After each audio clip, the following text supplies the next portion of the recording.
आज हम पढ़ेंगे एल्डिहाइड्स एंड कीटोन के आइसोमेरिज्म के बारे में।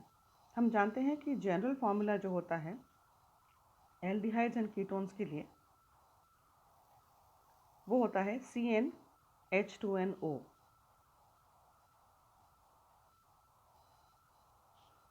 तो आइसोमेरिज्म हम जानते हैं कि जब कंपाउंड्स में जो स्ट्रक्चर्स होते हैं या उसमें मॉलिक्यूलर फार्मूला सेम होता है but the structures are different. तो टाइप्स हम जाते हैं पहले आइसोमेरिज्म के। There are 3 types mainly.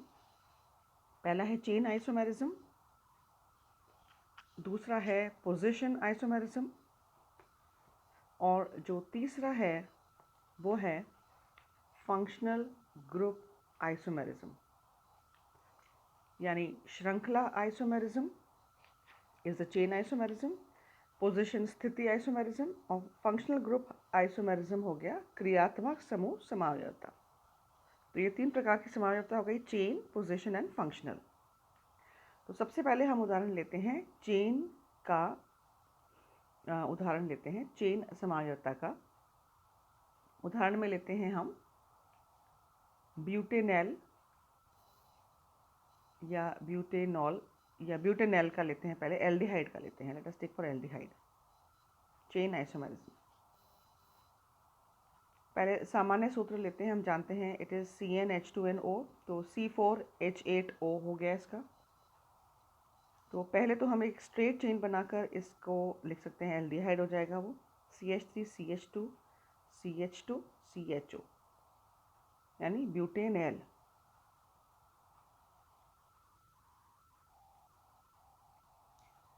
दूसरे तरीके से हम लिख सकते हैं कि चेन बनाए 3 कार्बन एटम की, एल्डिहाइड बनाया और एक हमने सेकेंड पोजीशन पे CH3 ग्रुप यहाँ पे जोड़ दिया।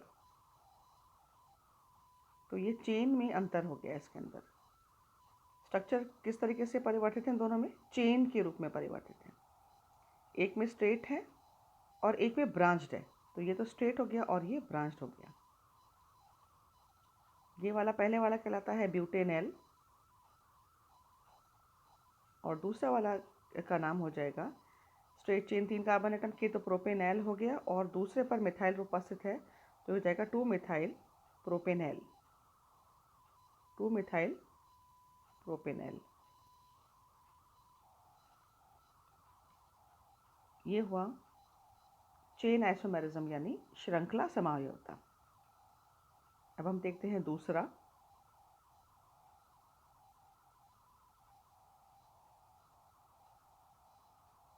पोजीशन आइसोमेरिज्म, स्थिति समावयवता।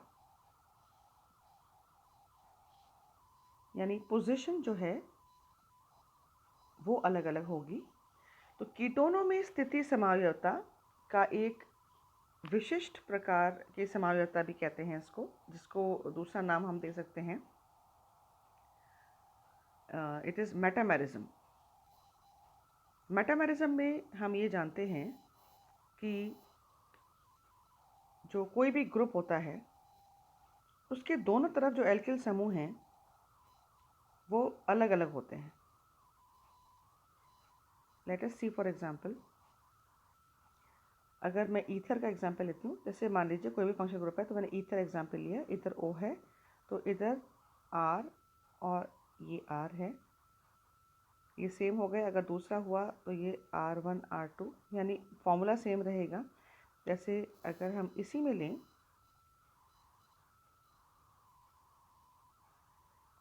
कीटोनिक समूह है तो कीटोनिक समूह यानी CO, इधर जो दोनों तरफ जो फ्लैंक्ड ग्रुप्स हैं वो अलग अलग हो जाएंगे।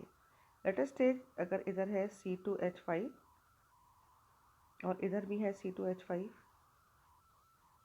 टोटल कार्बन एटम हो गए यहाँ पे 5, इधर 2 हैं इधर 2 हैं। और अगर यहाँ मैं चेंज करके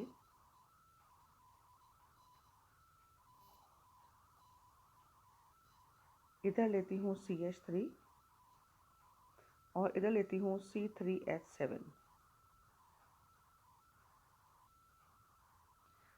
तब भी यहाँ पर 5 कार्बन एटम्स हैं, 3 इधर 1 इधर 4 और ये 5।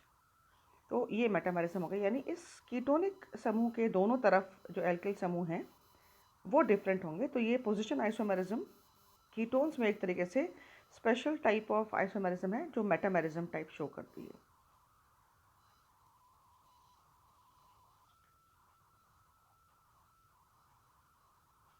ये हम उदाहरण देख चुके हैं इसका।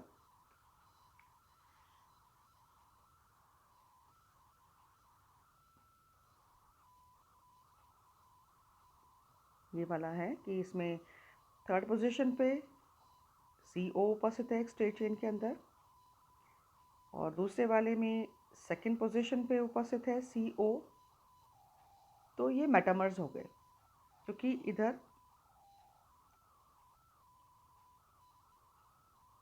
दो कार्बन एटम, इधर दो कार्बन एटम, इधर एक और इधर तीन।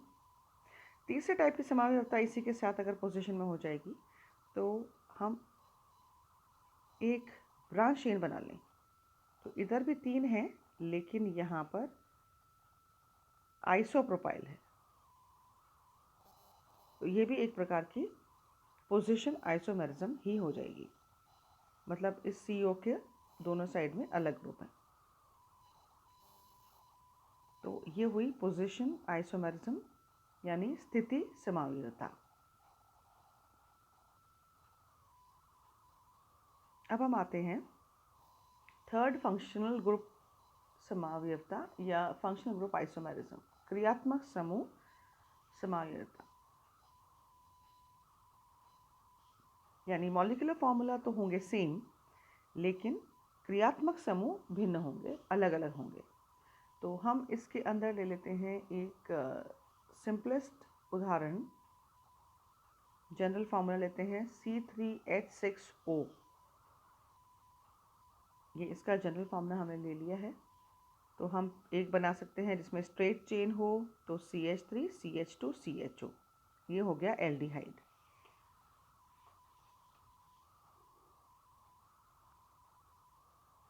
Propanol, this is first. कौन सा समूह हुआ यहाँ पे? CHO। दूसरा समूह कीटोनिक समूह, तो दूसरी फंक्शन ग्रुप हो गया यहाँ पे कीटोन, प्रोपेनोन,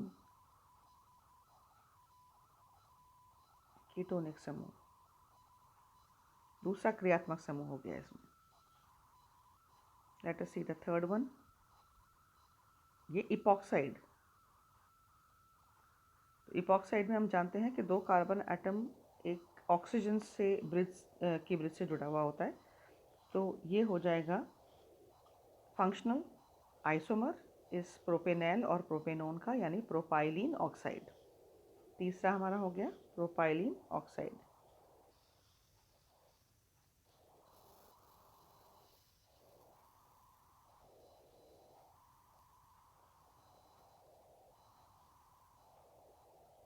ये हो गया थर्ड हमारा प्रोपाइलीन ऑक्साइड।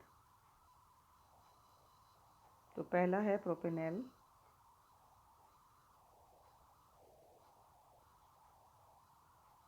फिर प्रोपेनोन और फिर प्रोपाइलीन ऑक्साइड। अब चौथा हम देखते हैं इसके अंदर कि अगर हम एक एल्कोहल इसमें ले लें और साथ में चेन में कहीं एक डबल बॉन्ड उपस्थित हो, तो ये हो गया एलाइल एल्कोहल। तो इसका जनरल नेम है, जो कि हम ट्रिवियल नेम कह सकते हैं, एक्सेप्टेड नेम है एलाइल एल्कोहल, और ये हो जाएगा प्रोपीनॉल। इनऑल है यहाँ पे। तो ये हो गए तीन प्रकार के आइसोमेरिज्म। तो let us see what isomerism we find in aldehydes and ketones. Carbonyl compounds, पहला है चेन, दूसरा है पोजीशन, और तीसरा है फंक्शनल आइसोमेरिज्म।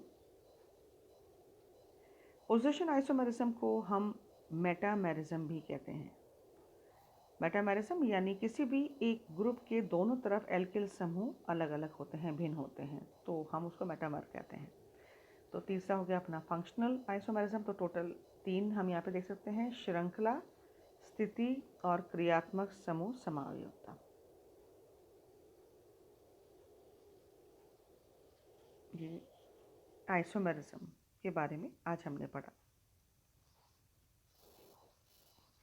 अब हम नेक्स्ट देखेंगे इसके प्रिपरेशंस। हम एल्डिहाइड कीटोन्स की कैसे